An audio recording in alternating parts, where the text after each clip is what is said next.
सुबुह सां जीअं ई घर मां उथियुमि त घर वारनि चयो घर जी टैंकी मां पाणी नथो अचे। त मां वरी उथियुमि, जीअं ई वञा पियो मथे चेक करणु पाणी, त मथे मिस्त्री कमु पिया करनि। वरी मां मथे चेक करणु वियुमि त सन्हड़ो टैंकी में लीकेज हुयो, हिन जी वजह सां पाणी उन में न पियो हले। पोइ वरी मां घर वारनि खे चयुमि त बाबा मथां टैंकी में पाणी बि अधु आहे टैंकी में। वयुमि मथे त सोलर प्लांट बि लॻल हुयो जेको ॾाढो गंदो लॻो पियो हुयो।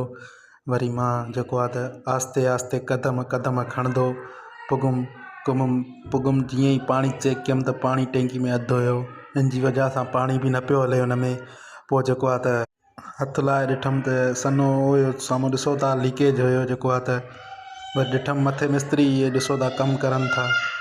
वरी मां चयुमि घर वारनि खे पाणी हिन जी वजह सां नथो अचे, लीकेज आहे पाणी में बि जेको आहे त। वरी मां हेठि लथुसि त मां तव्हांखे ॾिसो मुंहिंजो ख़ूबसूरत मुंहुं, पसंद अचे तो like subscribe please, bell icon को दबाना प्लीज़, इसको शेयर करें वीडियो को।